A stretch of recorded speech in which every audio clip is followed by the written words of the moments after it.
मैं मोर सिंह मीणा कमला Modi girls college में BA part first year के सभी छात्रों का ऑनलाइन क्लासेज में स्वागत करता हूं।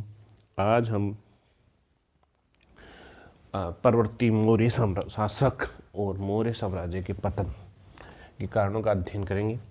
तो हम शुरू करते हैं अपना टॉपिक मौर्य साम्राज्य का परवर्ती शासक और उसके पतन भाग 4। अशोक मौर्य साम्राज्य को दो भागों में बांट सकते हैं, मुख्य मौर्य साम्राज्य और परवर्ती मौर्य साम्राज्य। मुख्य मौर्य साम्राज्य का जो समय है वो 322 ईस्वी से 237 ईस्वी तक का है, 237 बीसी तक का है। 222 बीसी से 237 बीसी तक का है, ईसा पूर्व मतलब बीसी का। 222 बीसी में चंद्रगुप्त मौर्य शासक बना और 298 बीसी तक शासन किया। ये मुख्य शासक रहा जिसने इसके मौर्य साम्राज्य की स्थापना की है। दूसरा बिंदुसार 258 से 273 बीसी तक द्वितीय मौर्य साम्राज्य का महत्वपूर्ण शासक रहा, जिसके समय भी मौर्य साम्राज्य का विस्तार हुआ, प्रशासनिक व्यवस्था स्थापित हुई। और तीसरा महत्वपूर्ण शासक, सबसे महत्वपूर्ण, जहाँ मौर्य साम्राज्य चरमोत्कर्ष पर पहुंचा, वो था अशोक महान का काल 273 बीसी से 237 बीसी तक। उस काल में मौर्य साम्राज्य न केवल राजनीतिक, प्रशासनिक दृष्टि, आर्थिक दृष्टि, इसलिए धार्मिक और सांस्कृतिक कलात्मक दृष्टि से भी चरम उत्कर्ष पर पहुंचा। उसके बाद क्योंकि कोई भी साम्राज्य होता है, कोई व्यवस्था होती है, एक बार चरम पर जाती है, उस पतन की ओर जाती है। तो उस समय वो चरम पर गया, तो उसके बाद पतन आरंभ हो गया। और पतन अशोक की मृत्यु के बाद उसके उत्तराधिकारियों के समय मौर्य साम्राज्य धीरे धीरे पतन की ओर गया और लगभग 237 बीसी से 184 बीसी के बीच पतन हो गया। और इस काल में कौन कौन से शासक बने, तो उसकी जानकारी ब्राह्मण, बौद्ध और जैन ग्रंथ और पुराण अलग अलग जानकारी देते हैं। पुराण ग्रंथ बताते हैं कि 237 बीसी से या ईसा पूर्व से 184 ईसा पूर्व तक लगभग 9-10 शासक बने। वहीं अशोक का जो लघुस्तंभ लेख है उसमें केवल अशोक के एक ही पुत्र तीवर का उल्लेख है। कश्मीरी लेखक कलहण तथा तिब्बती लेखक तारानाथ ने अशोक के उत्तराधिकारी का जो विवरण दिया वो भी एक दूसरे के विरुद्ध है। ठीक है, जो पुराण है उनके अनुसार जो 10 शासक बने वो ये थे। कुणाल बना अशोक के बाद, उसके बाद बंधुपालित बना, फिर इंद्रपालित बना, फिर दशोन बना, फिर दशरथ बना, फिर संप्रति, फिर शालिशुक, देवधर्मन, शत्रुधनुष और आखिरी में वृद्धृत। दिव्यदन के अनुसार कुणाल, संप्रति, बृहस्पति, वर्षसेन, पुष्यधर्मन और पुष्यमित्र। जबकि तारानाथ ने 3 शासक बताए, कुणाल, विगताशोक और विभीषण। कलहण की राजतरंगिणी के अनुसार कश्मीर में अशोक का उत्तराधिकारी जालोक हुआ। वह सेव था, उसने मलेच्छु को पराजित करके अपने राज्य को कनौज तक बढ़ाया। इन सभी राजाओं में जो 10 राजाओं को उल्लेख हुआ है उनमें दशरथ के पुरातात्विक प्रमाण मिले हैं। दशरथ ने बिहार में नागार्जुनी पहाड़ी पर आजीव संप्रदाय के साधुओं को के लिए गुफाओं का निर्माण किया। दीवार पर खुदे उल्लेख से पता चलता है। अशोक की तरह दशरथ ने भी देवानप्रिय की उपाधि धारण की, परंतु जैन और बौद्ध ग्रंथ दशरथ का उल्लेख नहीं करते। तो जो दशरथ का उल्लेख होता है ब्राह्मण साहित्य में और पुरातात्विक साहित्य में नागार्जुनी पहाड़ी से। पुराणों के अनुसार दशरथ ने कुल 8 वर्षों तक शासन किया। उसकी मृत्यु के बाद उसका बेटा संप्रति शासक बना। संप्रति जैन धर्म का संरक्षक था। उसने जैन धर्म के तीर्थंकरों के लिए कई मंदिरों का निर्माण करवाया। वह पाटलिपुत्र का राजा और धर्मरक्षक था। उसने राज्य का विस्तार अवंती तक किया। पश्चिमी भारत उसके में सम्मिलित था। वो कुणाल, पुराणों में तो उसको दशरथ का पुत्र बताया है संप्रति को, जबकि जैन ग्रंथों में इसे कुणाल का पुत्र बताया। संप्रति के बाद शालिशुक शासक बना। गार्गी संहिता में से धार्मिक रूप से अधार्मिक, धूर्त और झगड़ालू शासक बताया शालिशुक को।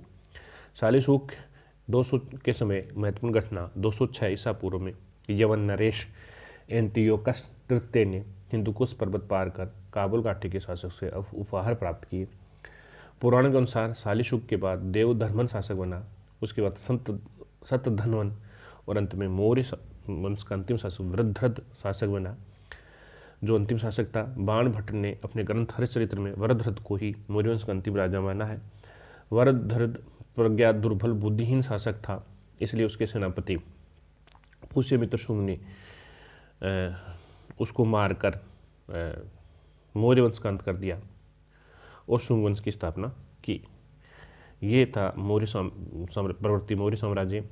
अब प्रश्न ये उठता है कि ये जो अशोक के बाद उत्तराधिकारी थे, यह मौर्य साम्राज्य था जो लगभग 50 वर्ष में ही अशोक के बाद पतन की ओर चला गया। तो वो पतन की ओर क्यों गया, क्या कारण थे, तो हम देखते हैं मौर्य साम्राज्य का पतन कैसे हुआ, उसके क्या कारण थे।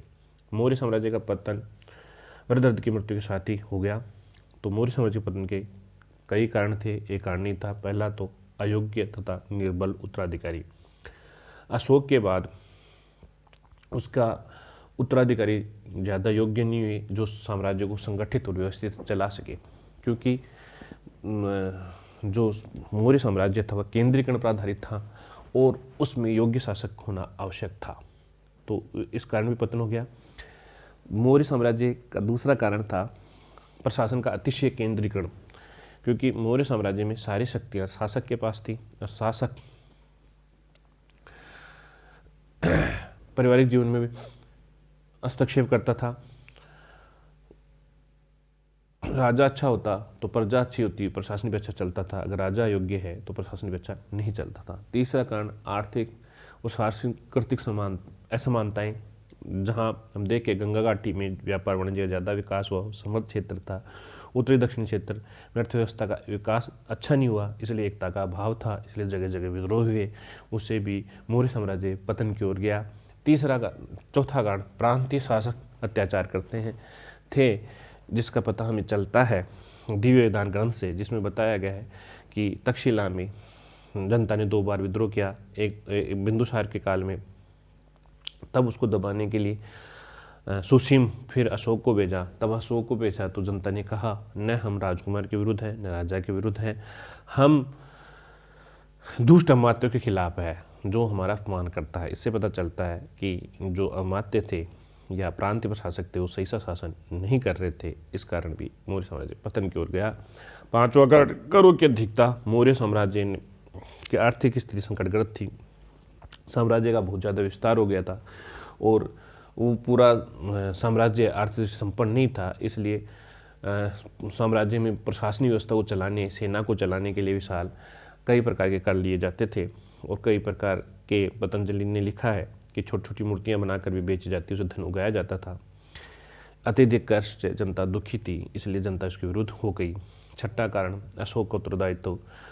अशोक को कुछ विद्वान उत्तरदायी माना है, जिसमें महापंडित हरिप्रसाद शास्त्री मुख्य हैं। वो उन्होंने बताया अशोक की अहिंसा नीति से ब्राह्मण विरोधी हो गए और ब्राह्मणों ने अपना एक संगठन बनाया और पुष्यमित्र शुंग के नेतृत्व में मौर्य वंश को नष्ट कर दिया। इसके अलावा अशोक ने बौद्ध संघ को ज़्यादा दान दिया, जिससे राजकोष खाली हो गया, जिससे परवर्ती शासकों ने जनता से कर वसूलना आरंभ कर दिया। जनता का जीवन कष्टमय हो गया, इसलिए जनता ने विद्रोह किया और मौर्य साम्राज्य को उखाड़ फेंका।